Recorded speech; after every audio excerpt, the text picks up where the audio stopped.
Pues muy buenas tardes a todos. Muchas gracias por acudir a este primer vuelo de nuestro Cuervo Blanco en el día de hoy, en nuestro queridísimo Espacio Mercado. Estamos felices de poder anunciar que comienza nuestra semana grande, esta semana de programación intensa que arranca en este mismo momento y, por tanto, vamos a decir esas palabras mágicas que tanto nos gustan, y es que justamente cuando pasan 9 minutos de las 6 de la tarde tenemos que decir y que anunciar que un año más Getafe se convierte en el epicentro de la novela nacional e internacional. Con el apoyo incondicional de nuestro querido Ayuntamiento de Getafe, a nuestro comisario honorífico, por cierto, lo tenemos también inaugurando nuestra semana, pero en una de nuestras sedes principales de Madrid, en el centro, concretamente en el ámbito cultural Callao El Corte Inglés, con la presencia internacional de David El Hongo, con la presentación de la novela Las bestias salvajes, porque el giallo italiano no falta tampoco en esta edición, aunque es una edición en la que especialmente prestamos atención a las temáticas estadounidenses. La Embajada de Estados Unidos es nuestra colaboradora este año, Estados Unidos es nuestro invitado especial y, por tanto, todas nuestras temáticas están rondando con esa percha estadounidense fundamental. Y estamos muy contentos de haber podido reunir a grandes expertos, especialistas y escritores aquí con nosotros. Era un reto tenerlos hoy aquí a todos juntos y aquí los tenemos. Es una mesa titulada Sectas de Los Ángeles de Charles Manson a nuestros días. Es una temática de candente actualidad, vamos a hablar de ello porque además cuando empezó a gestarse esta reunión de expertos no estábamos en un momento tan intenso con todas estas cuestiones y todo esto lo vamos a abordar con ellos. Así que sin más demora vamos a dar la bienvenida a Julio Tobar, historiador y periodista, que es el autor de Los Ángeles de Charles Manson, publicado por la editorial ACAL. Tendremos luego la venta y firma de ejemplares ahí fuera. Julio, muchas gracias por estar aquí con nosotros. Un placer estar aquí y gracias por tu invitación.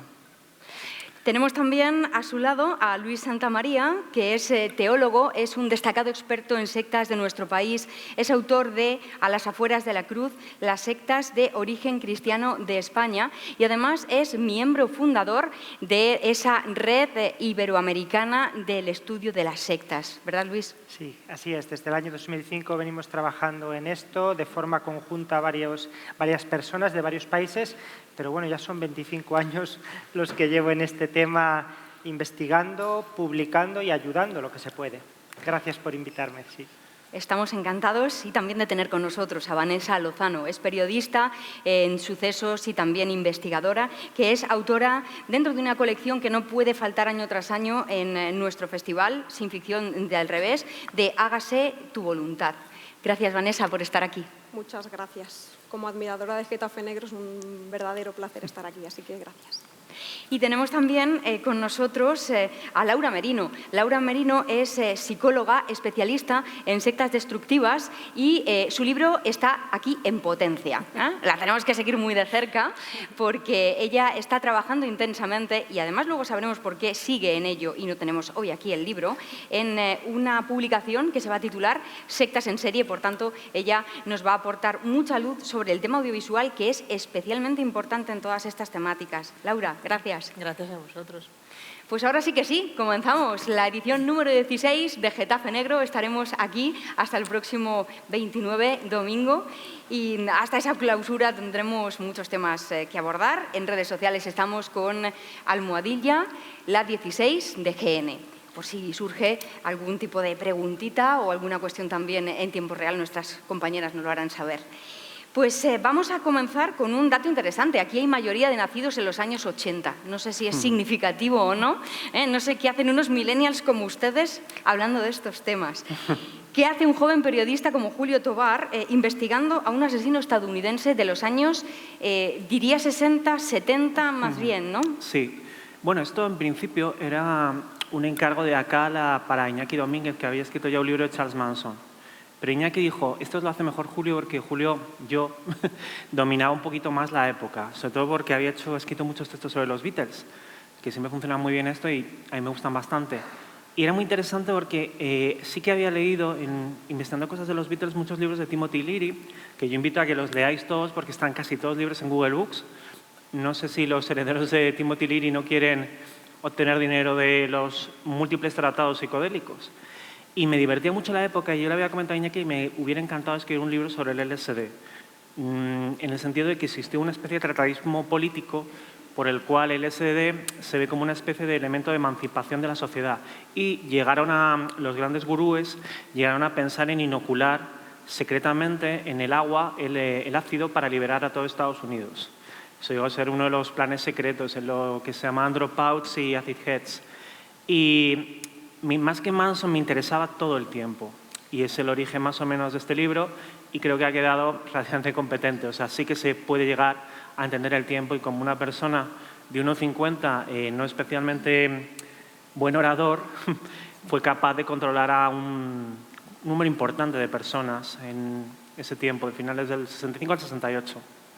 Es muy interesante el libro de Julio, es muy interesante su aportación y lo que nos está contando, porque nos va a anclar en ese caldo de cultivo, que es un poco el concepto que yo he querido finalmente acuñar para este libro, de por qué surgen las sectas, en qué momento y en qué problemática sociocultural, de alguna manera. Le tenemos que preguntar lo mismo a Vanessa, porque con el caso de Patricia Aguilar, ¿por qué te fijas como periodista tú concretamente con la cantidad, desgraciadamente, de sucesos que existen, de investigaciones en las que te podías haber involucrado? Escoges la de Patricia Aguilar y además no haces un reportaje audiovisual, no haces un reportaje para prensa, lo publicas en un libro. ¿Marca una diferencia esto? Yo trabajaba en la extinta revista Interview en 2017, en enero de 2017, cuando Patricia desaparece.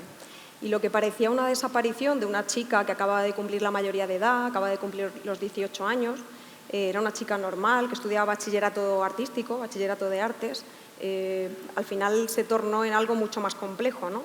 ¿Por qué me fijé en ese caso? Pues principalmente porque una familia completamente destrozada, completamente desesperada. La parte de la familia es la parte que no vemos, ¿no? Siempre nos fijamos en los malos, en si despiertan admiración, si son muy inteligentes, si el policía que investiga el caso es un policía que ya ha resuelto otros crímenes. La parte de las víctimas y de la familia es como la desconocida, pero es con la que yo empaticé, ¿no? Llega una familia hasta la revista totalmente desesperada porque tenían todas las pruebas desde el día número 1, y esto es lo difícil siempre, de que Patricia se había marchado a Perú con una secta, con un gurú sectario que además tenían todos los ingredientes, todos los indicios de que lo que pretendía ese gurú era explotarla sexualmente y laboralmente en otro país. Me fijo en ese caso porque a nadie más le hacía caso en ese momento, porque la primera respuesta que se le dio a la familia de Patricia cuando Patricia desaparece en su ciudad natal, en Elche, aquí está la prima de Patricia Aguilar, puede dar testimonio de ello. Lo primero que se le dice es, bueno, es que Patricia ya es mayor de edad y desde la policía, desde la fiscalía, desde las instituciones no podemos hacer nada, porque Patricia se ha marchado cuando es mayor de edad y además dice que está voluntariamente, aunque esté en una secta del tipo que sea, está voluntariamente, aparentemente voluntaria, en ese grupo. La familia arrancó una investigación privada, creo que sin precedentes en España, y un año y medio después, con ayuda de muchos expertos, algunos de ellos están aquí hoy con nosotros, consiguieron rescatarla en condiciones paupérrimas, insalubres, en unas condiciones físicas indescriptibles, en la selva, en mitad de la selva de Perú, a ella y a su bebé recién nacida, que había nacido fruto de ese cautiverio con su captor, con sus secuestrados. ¿Por qué creo que el formato del libro es el formato óptimo para plasmar la historia de Patricia? Porque la prensa, los medios de comunicación siempre nos movemos por otros códigos, tenemos jefes que además nos dicen qué tenemos que publicar, cuándo, cuánto y con qué titular. En un libro es una página en blanco para poder plasmar mucho más allá que la historia vendible o los ingredientes vendibles de una secta, que es la historia de Patricia Aguilar, y creo que merecía eso. Creo que la historia de Patricia y de su familia y de cómo se llegó a su rescate merecía ese libro, también para plasmar toda la documentación que la familia encontró, que también creo que es un caso único o de los pocos que hay en España, de cómo un proceso de captación, cómo se produce un proceso de captación desde el día número 1 hasta el final, hasta el conseguir desprogramar, sé que este término no le gusta mucho a los psicólogos y con razón, ¿no? Conseguir desprogramar a Patricia y que Patricia vuelva a ser quien era antes de haber sido captada psicológicamente por su gurú. Tenemos entonces que darle voz a Luis para preguntarle por esa vinculación entre desapariciones y sectas. Como experto, ¿realmente es una vinculación rápida, real y ¿tenemos una alarma social con esto a la que no estamos dando salida? Hay una realidad y por parte de las fuerzas y cuerpos de seguridad del Estado, el Centro Nacional de Desaparecidos, hay una preocupación por esto. Que esto dé lugar a unos pasos específicos y eficaces, no, porque siempre nos encontramos con ese problema que ya nos ha puesto delante Vanessa. Estamos hablando de mayores de edad que dicen estar libremente, ¿no? Pero sí es cierto que, y supongo que a Laura le pasará también, que entre las muchas familias que acuden a nosotros para pedir ayuda, para pedir orientación, ha desaparecido esta persona, habitualmente alguien joven, pero no tiene por qué ser alguien joven, también puede ser el padre o el abuelo o la madre o la abuela los que se hayan marchado sin dar señales de vida o simplemente diciendo no me busquéis, no quiero que me llaméis, ni que preguntéis por mí, ni que vayáis a la policía, porque quiero cortar, quiero cambiar de vida, ¿no? Bueno, pues la hipótesis secta siempre está ahí. Cuando llama una familia, por supuesto, siempre hay que escuchar, porque son personas que necesitan ayuda y tantas veces desesperadas, pero a veces yo les digo, sí, puede ser una secta como puede ser cualquier otra cosa. Pueden ser también fenómenos de captación y manipulación unipersonal de una persona que los ha seducido, también puede haber sido sexualmente, pero que, bueno, pues que ha seguido ese proceso de manipulación y despersonalización, o puede ser cualquier otra cosa, pero en ocasiones sí que hay indicios, como pasaba con el caso de Patricia desde el primer momento, hay una realidad de grupo, por pequeño que sea, hay alguna realidad doctrinal, unas nuevas ideas, a veces un nuevo grupo de personas con el que empezaba a relacionarse, el acudir a un centro de reuniones de lo que fuera. En el caso de Patricia no era así, porque era 10.000 kilómetros de distancia, ¿no? Pero es cierto que muchas desapariciones podrían explicarse por esta vía, sobre todo cuando hablamos de personas a las que la policía acaba localizando y dice, bien, ha dicho que está bien y que no la mareéis, que no le toquéis las narices, o sea, hablando mal y pronto, ¿no? Ahí está el fenómeno de las sectas con las desapariciones como algo en lo que hay que hincar el diente por parte de las fuerzas y cuerpos de seguridad del Estado. Sí, sí. Y lo que nos llama la atención es que lo especialices el libro en las sectas de origen cristiano en España. ¿Por qué lo especialistas por ahí exactamente? Pues mira, porque sería imposible abarcarlas todas. Porque para escribir este libro he estado 5 años de trabajo. 5 años que podríamos hablar de 9 años en realidad. Y tengo localizadas aquí el 12% de las sectas que yo calculo que hay en España. El 12%, 5 años. Claro, no dedico a esto todo mi tiempo, ¿no? Pero en el año 2014 yo tuve que presentar en la conferencia episcopal un mapa del fenómeno sectario en España, ¿no? Pues para hablar ante los encargados de cada una de las diócesis de España, que son 69, para hablarles de cómo estaba la situación de las sectas. Pues yo les tracé un panorama distinguiendo entre las sectas de origen cristiano, de origen oriental, sectas esotéricas, movimientos del potencial humano, sectas New Age, bueno, una clasificación por doctrinas, que es una forma de hacerlo, ¿no? Y en aquella clasificación en la que yo calculé 354 sectas en España, que yo siempre a los periodistas cuando me preguntaban decía 354 que yo haya localizado, que habrá muchas más. De esas 354, 43 eran de origen cristiano. El Palmar de Troya es bien conocida, por ejemplo, ¿no? Ese grupo pequeño y que tanto cachondeo ha dado lugar, ¿no? La gente piensa que es algo friki, folclórico, la España cañí, y hay unas historias de sufrimiento y de manipulación y de esclavitud detrás, bestiales, ¿no? Ha habido una serie de Movistar Plus sobre esto que recomiendo ver, fantástica sobre este tema, desde ese grupo pequeño y tan famoso hasta los testigos de Jehová, que son 120.000 en España, y es una de las primeras confesiones religiosas legalizadas ante el Estado ya en tiempos de Franco, cuando empezó a abrirse un poco la libertad religiosa a finales de los 60, siempre vamos a la misma época, ¿no? Es decir, pues yo calculé que había 43 grupos de origen cristiano. Entre 2018 y 2021 estuve haciendo unos análisis más profundos de ese listado para publicarlos en una revista especializada, unos estudios académicos. Y cuando acabé dije, ¿esto lo van a leer quién?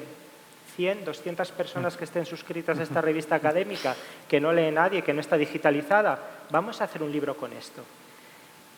Y yo dije, en un mes reúno los 7 artículos académicos, hago un poco de limpieza de cosas, lo pongo al día, me llevó casi un año, el año 2022 dedicado a esto, y las 43 sectas que habían pasado a ser 55 con los artículos acabaron siendo 99. Ahora tengo un documento en el móvil en el que ya tengo unas 10 o 12 más, desde junio que se ha publicado el libro, que he ido averiguando, gente que me ha escrito, que me ha llamado, y al final de tantas sectas nos vamos enterando cuando aparece un caso, cuando la policía desarticula un grupo, ¿Y por qué las de origen cristiano? Pues porque la revista en la que yo publiqué esto, analicé esos que eran inicialmente 43, que al final han sido 99, porque era una revista dedicada al ecumenismo, es decir, a las relaciones entre iglesias cristianas, católicos, ortodoxos, protestantes, evangélicos, anglicanos, y me pidieron que esto profundizara para distinguir en lo cristiano qué es secta y qué no, qué grupos se desvían, qué grupos manipulan, qué grupos abusan psicológica y espiritualmente de sus miembros. Y bueno, pues por eso fue. Claro, lo ideal sería continuar con otros libros, con el resto. Haciendo una regla de 3, si no me pierdo mucho, si son 99 de origen cristiano, en total habría en España, ¿qué? 815 sectas. Y no estarían todas, porque siempre hay grupos pequeños que no aparecen en ningún lado y que solo conocemos, una desarticulación policial, en una familia que pide ayuda, en alguien que sale y pide socorro porque he estado en esto y le ayudas a que identifique, he estado en una secta. Pues las cantidades son abrumadoras y la conclusión es bastante escalofriante. Claro, ahora esta pregunta que desde mi ingenuidad yo me había planteado hacer a Laura, da para una especialización especializada en sectas destructivas, porque claro, esto también es impresionante. Y tanto, sí, sí, da para una especialización y lo malo es que, por ejemplo, yo desde la psicología las facultades no tienen este componente en su formación. Yo fui que cuando salí me interesaba desde muy joven la temática y a través de una asociación en la que estuve trabajando especializada desde el año 72 en este tema y trabajando con otras asociaciones, porque psicólogos expertos en esto nos conocemos, hay muy poquitos y sin embargo el trabajo es abrumador, porque además, pues bueno, afortunadamente creo que cosas como estos libros, ¿no?, están poniendo sobre la mesa una problemática que no es que sea atractiva, es que es una problemática real, social, grave, y creo que la gente se está dando cuenta, ¿no?, valorando mejor qué le está pasando a su familiar o dónde he estado yo, y ya empiezan a buscar ayuda y de verdad es abrumadora la necesidad de ayuda que se demanda. Pero muy pocos profesionales, ni te cuento ya en el servicio público. Yo tuve la suerte de estar en uno de los 2 centros de toda España que atienden esta problemática a nivel público, pero no hay conciencia, no hay conciencia ni de prevención adecuada, ni de dar a conocer. Todo el mundo sabemos cómo abordar el tema de las drogas, los embarazos en la adolescencia, todo esto en los institutos está muy bien, pero el tema de las sectas es algo que no hay prevención ni formación. Y ahora tu focalización en realizar un libro sobre series, ¿tiene alguna vinculación con algo que tú crees que es necesario o se trata simplemente, bueno, de un interés personal tuyo? No, de hecho es esto. O sea, a mí me gusta mucho el cine. Creo que es una puerta más de formación y algo que creo que era necesario, pero por esto que estábamos hablando antes, ¿no?, por dar una información a la gente de manera que no sea aburrido tampoco, que te escuchen, pero sobre todo lo que pretendía un poco con el libro es qué nos da de bueno las series y qué no. Al final hay tanta ficción que creemos que todo es ficción y por desgracia pues no, muchas cosas que las series enfocan bien. Yo he estado tanto en series de ficción como documentales. Evidentemente las documentales para informarnos son las mejores porque son realidades, pero luego he descubierto descubierto que las de ficción hay mucho guionista y mucho director muy preocupado de traer una realidad que a lo mejor no nombra, porque además quiere evitar problemas, porque son sectas potentes y fuertes que tienden a intimidar y amenazar, que eso tampoco hay que tenerlo en cuenta, no es fácil a veces hablar de ellas cuando te van a denunciar, ¿no? Y hay series que de verdad tratan la temática muy bien. Y es bueno que la gente vea qué ocurre, por qué una persona es adoctrinada, cómo se adoctrina, cómo se le ayuda a salir, y si el cine es una excusa para acercarte a esta información, me parece ideal que el libro enfoque bien la información. Hay un dato en el libro de Julio que llama la atención, que dice: las películas más vistas en Estados Unidos en el año 1969, año de los crímenes de Charles Manson, presentan historias extrañas, alejadas de cualquier público familiar y vinculadas evidentemente a la contracultura estadounidense. A finales de los años 60, lo que puedan ser las nuevas olas del cine europeo, la Nouvelle Vague, neorrealismo italiano, y ya a finales de los 60 el free cinema, perdón por la digresión, yo trabajo mucho tiempo crítico de cine, empiezan a construir una especie de imaginario e industria alternativa en Estados Unidos. Creo que las dos que cito en el libro, te estoy hablando de memoria, son Easy Rider y Cowboys de Medianoche. Cowboys de Medianoche es una especie de chapero que intenta ganarse la vida en Nueva York junto a un amigo suyo que es un pícaro, no sabría decir bien el trabajo de Dustin Hoffman en esa película, y que quieren sobrevivir en el Nueva York deprimido de finales de los 60 e inicios de los 70, que por cierto da muchísimas películas de acción de Charles Bronson también, y más o menos es una ventana alternativa a lo que pueda ser la sociedad ideal de los 50 que tú podrías ver en las películas con una estética estilo Norman Rockwell. Hay una divergencia. Luego Easy Rider, que es una película estrictamente montada en el tiempo, o sea, la salvaron en la sala de montaje, Henry Jaglon, creo, que era muy amigo de Orson Welles, por cierto.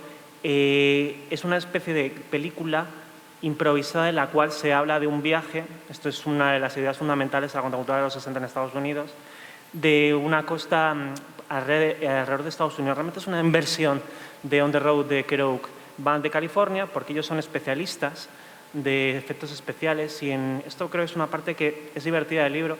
Eran especialistas, los protagonistas de Easy Rider, de efectos especiales en las series de televisión, porque a finales de los 60 en Los Ángeles lo que se produce es televisión. La mayoría de formatos, los Monkeys, Batman, que siempre salen los GIF animados en Twitter porque es una serie un poco campi y ridícula, y había mucho mercado para los especialistas, que eso está bien en la película de Tarantino. Estos están ahí, hacen una especie de apaño de drogas, ¿no?, en donde sale Phil Spector interpretándose a sí mismo, y lo que hacen es recorrer el país de oeste a este. Y entre medias van visitando las comunas hippies. Es como una especie de celebración del mundo progresista contracultural. Una comuna hippie donde toman el ácido y hay una especie de plano de las cabezas en las cuales todo el mundo está teniendo una experiencia religiosa, que era la mística del LSD, y dos, hay una parte bonita que es una especie de matrimonio mestizo en el que visitan y que lo reivindican en contra de lo que son los WAVs, que como todos sabéis en Easy Rider, y perdón por el spoiler, son los que acaban con los protagonistas, que los van a dar caza. Lo curioso de esto es que de una manera casi automática y con cierta inercia, cuando pensamos en Easy Rider, contracultura estadounidense, un poco el universo hippie, metemos a Charles Manson como otro elemento de ficción. Es decir, ¿no te da a ti un poco la impresión, Julio, tú que lo has trabajado bien, voy a decir una barbaridad, pero claro que al final hemos convertido con tanto ropaje a Charles Manson en una especie de icono ya no contracultural, sino pop, ¿no?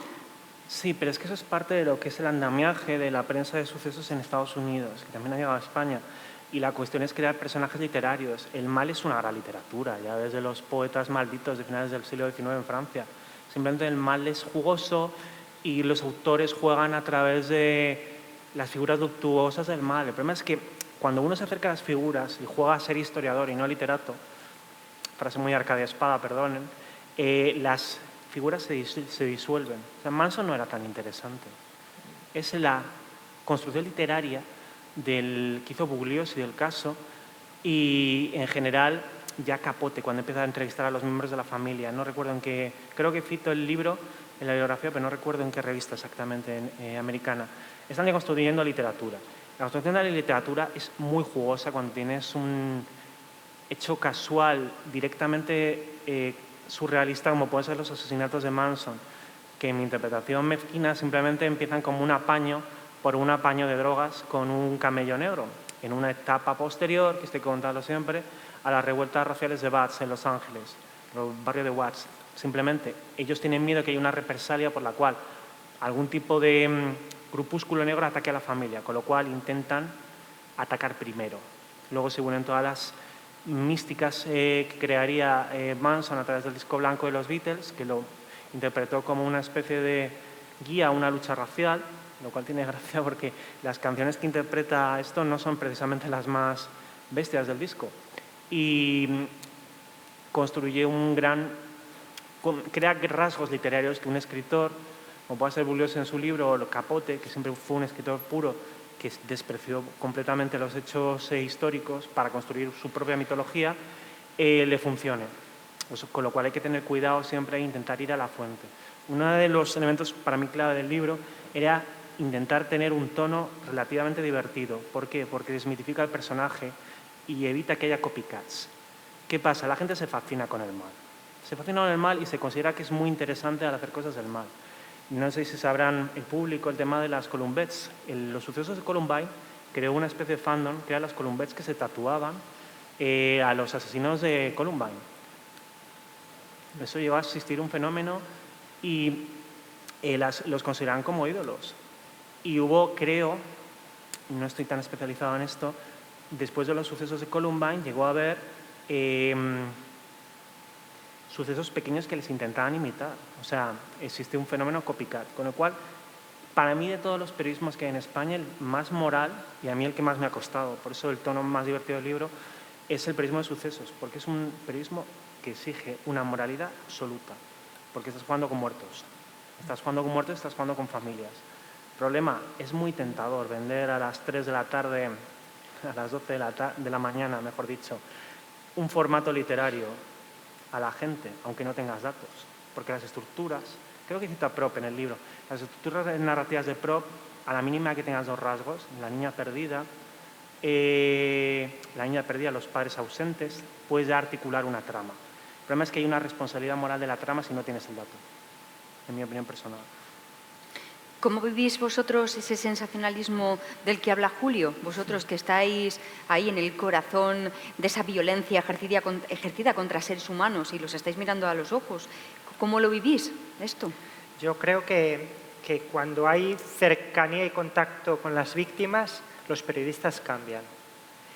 Porque es verdad que están sometidos a unos tiempos, a unos protocolos y a unos criterios, como decía Vanessa, ella podrá decir más, ¿no?, que es la profesional, pero yo que cada vez aparezco más en los medios, que me llaman los profesionales de la comunicación, yo veo muchas veces buena voluntad de informar, de prevenir, y a veces hay que saber salvar la superficialidad, la búsqueda de morbo y bueno, pues esa búsqueda de titulares y de captar la atención, como nos acaba de decir Julio, ¿no?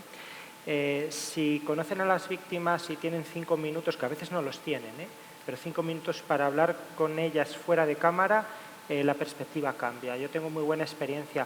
Y para mí las series, igual que decía antes Laura, para mí las series ha sido una reconciliación con el género audiovisual. Yo solo he participado en una, que ha sido la del Palmar de Troya. Fue impresionante estar una jornada entera de grabación con ellos y ver la seriedad de la investigación histórica que hubo detrás, la documentación.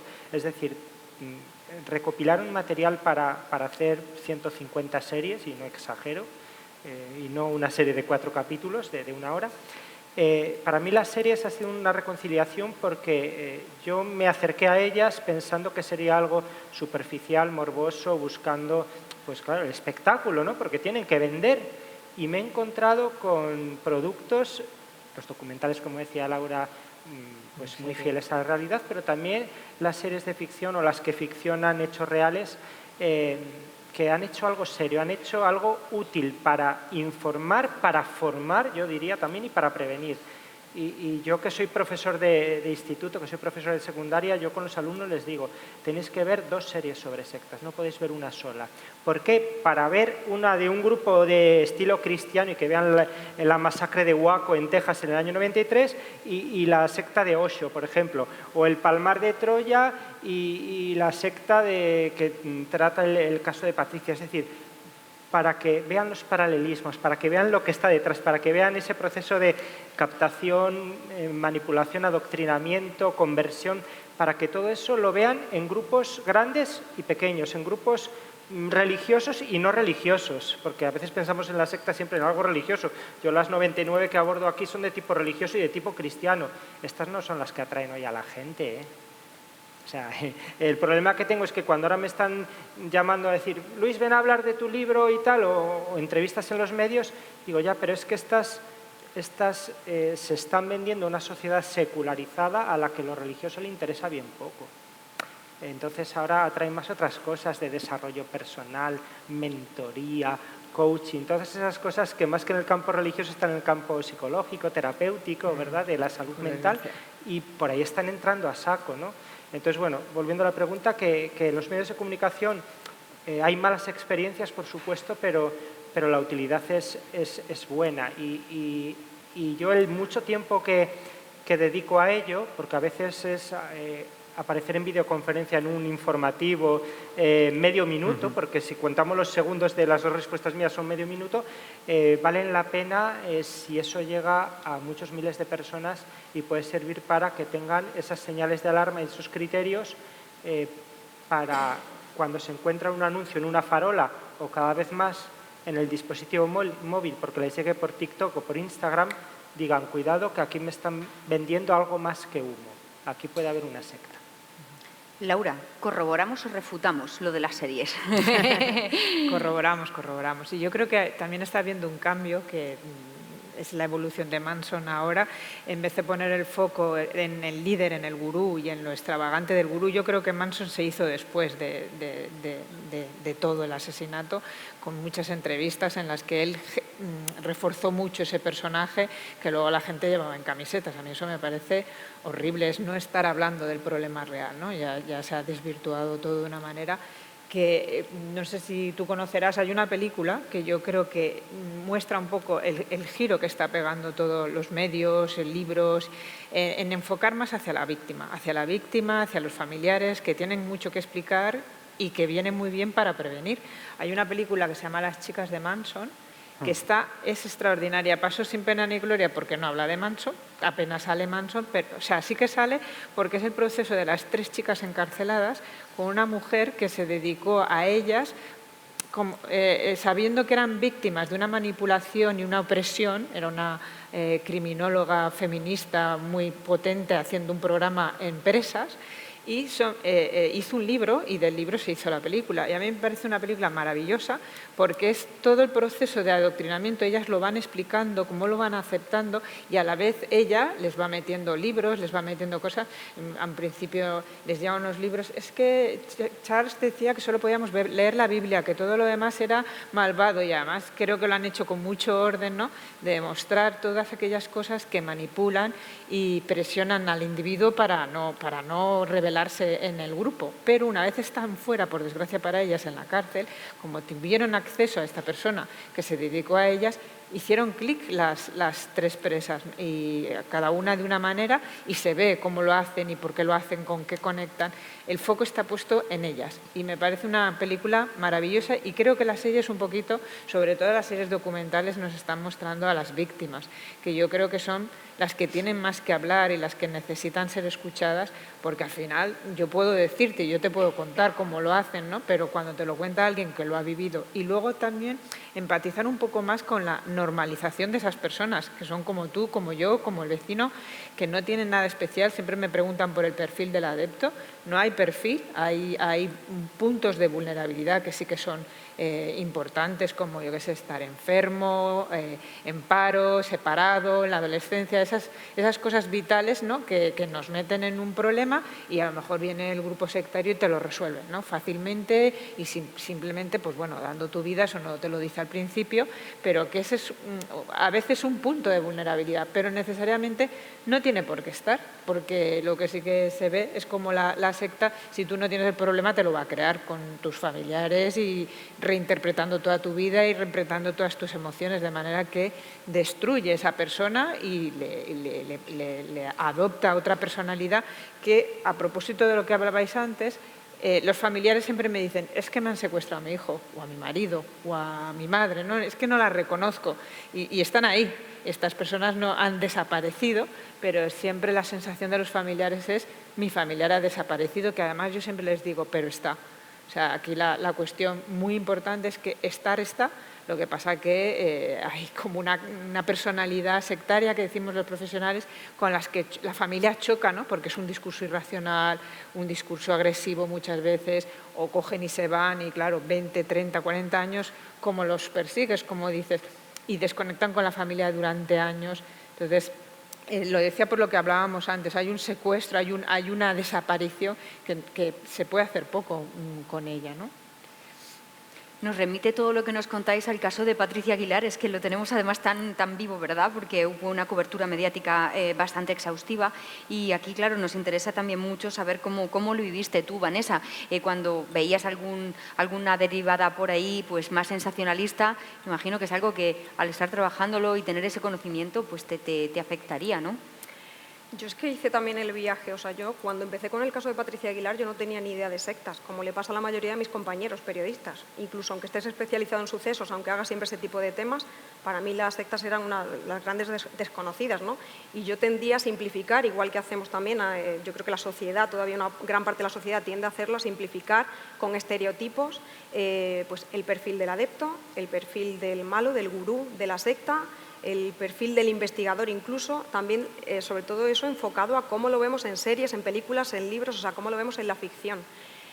Yo, con el caso de Patricia, sobre todo lo que fui descubriendo es, por ejemplo, que una secta no es un grupo de personas medio chaladas, con perdón, con túnicas blancas, haciendo un corro y girando en torno a un árbol en mitad de en un medio natural.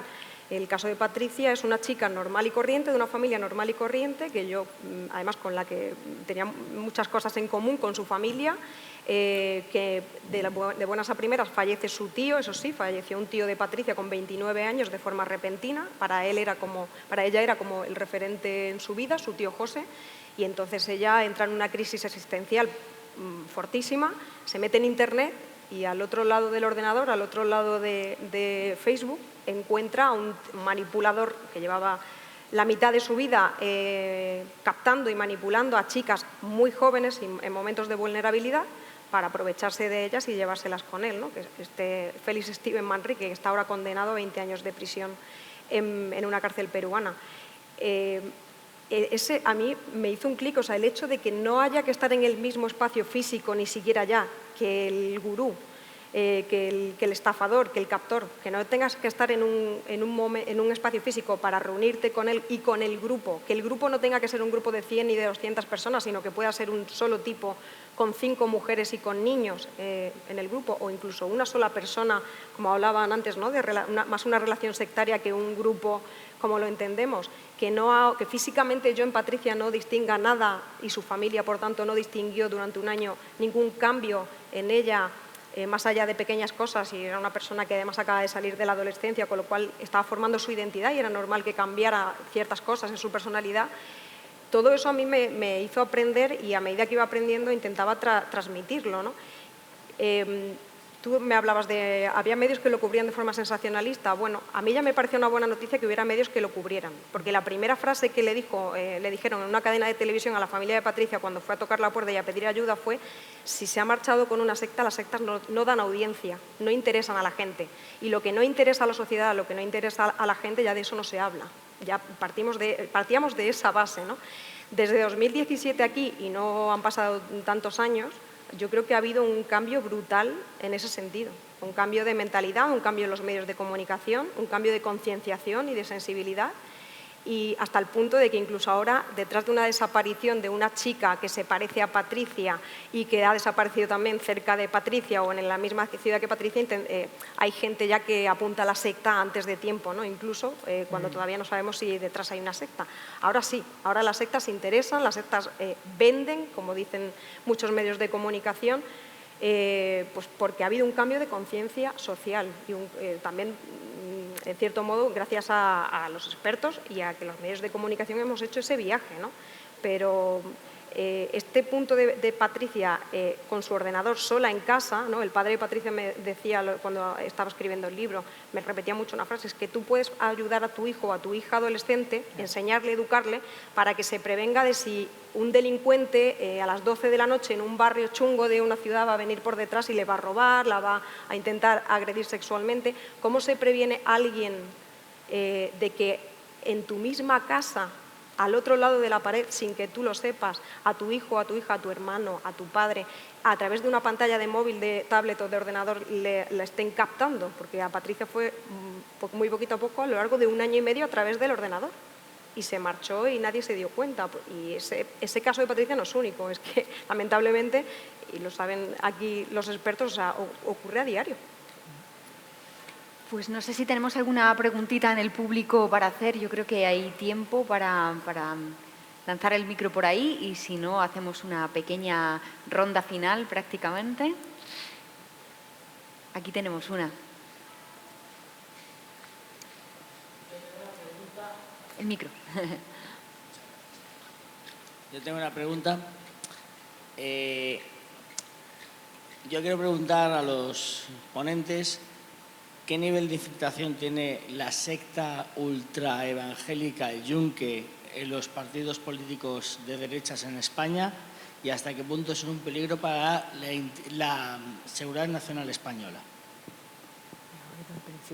Pues hombre, el caso que es que en concreto ninguno de los ponentes son expertos tan especializados en esos temas. De manera que yo agradecería que la pregunta fuera más específica de los libros que han tratado, porque no son especialistas, entiendo ninguno de ellos. Concretamente, no sé si me equivoco en esa temática. Para decir 2 cosas sobre el tema, además los del Yunque no van a denunciar. Si hacen algo es difamar o ir por detrás o si tengo un accidente dentro de unos días, pues sabéis por dónde puede venir. Los testigos de Jehová pueden denunciar, pero no me van a hacer algo en el coche. Los del Yunque puede que sí.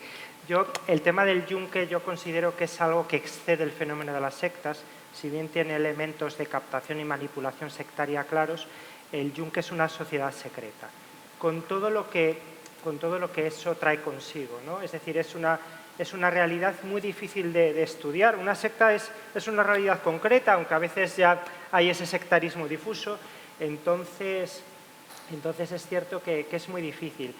Por lo que a veces se pueden establecer relaciones personales y puedes identificar personas de determinados partidos políticos, que no hace falta que digamos cuál, porque con la pregunta ya ha quedado claro a cuál nos estamos refiriendo, personas de algunos partidos que se sospecha o se tiene algún indicio o incluso alguna prueba de que pertenece a esa sociedad secreta. Si le preguntas va a negar su pertenencia porque ha hecho un juramento, ¿no?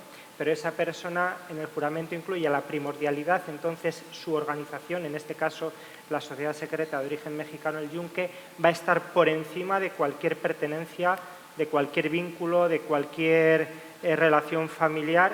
Y yo, las víctimas que conozco del Yunque en España, yo podría decir que sus efectos son más devastadores que los de cualquier secta, porque nos encontramos con una realidad que tiene elementos de secta, elementos de mafia, elementos de todo, por desgracia. También yo invito a que no se disocie el tema político de las sectas, porque esencialmente en el sentido antropológico, y creo que tengo una cita muy pertinente en el libro de Manson, la unidad que es el clan esencialmente es tanto religiosa como política y puede servir cualquier secta como ariete político como puede ser un componente religioso.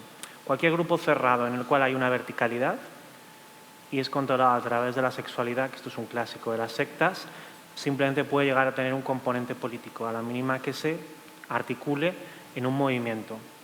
Esto hay que tenerlo muy claro porque muchos, sobre todo con el tema de las redes sociales, muchos elementos de las sectas son tomados por los partidos políticos recientes a través de la hipercomunicación. O sea, se puede controlar a la gente, sencillamente.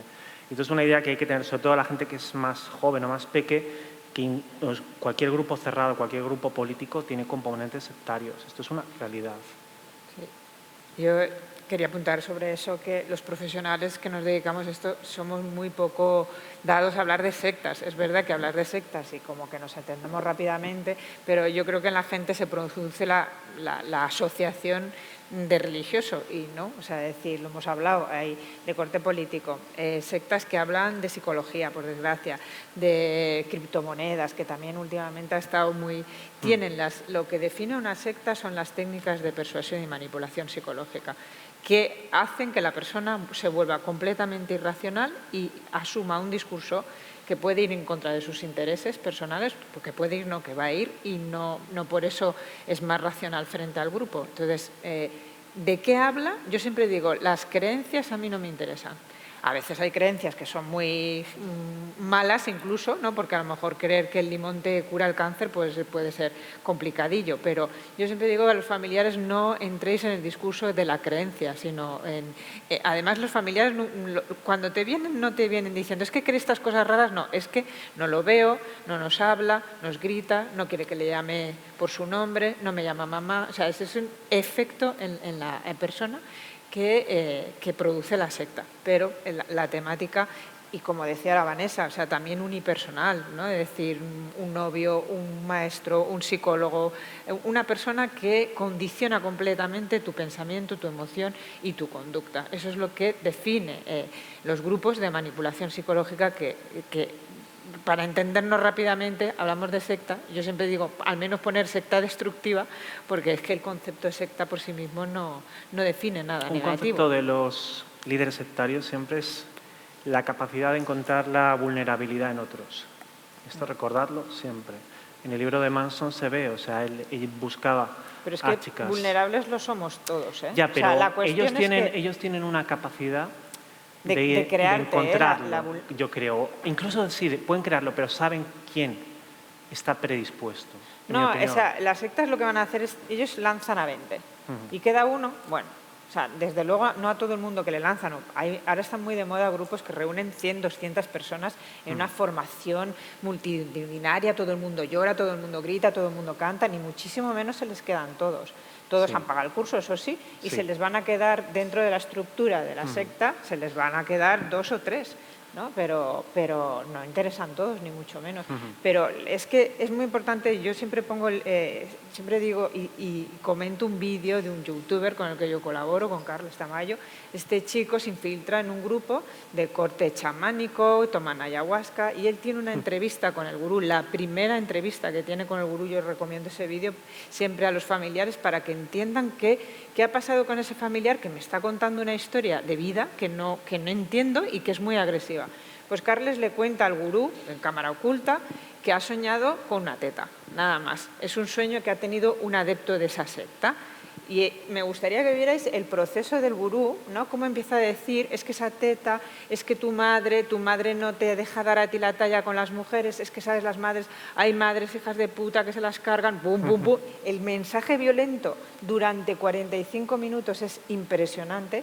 Carlos está bien, es un chico que se ha infiltrado a hacer un estudio de investigación y, claro, pues eso es fácil de controlar. Ahora, imagínate que esa persona tiene algo con su madre. ¿Quién no tiene? A veces una pelea con su madre y tal. Y este hombre está tergiversando lo que tú estás sintiendo y si luego encima vas y te tomas un chupito de ayahuasca vas a tener una visión que te lo va a corroborar todo.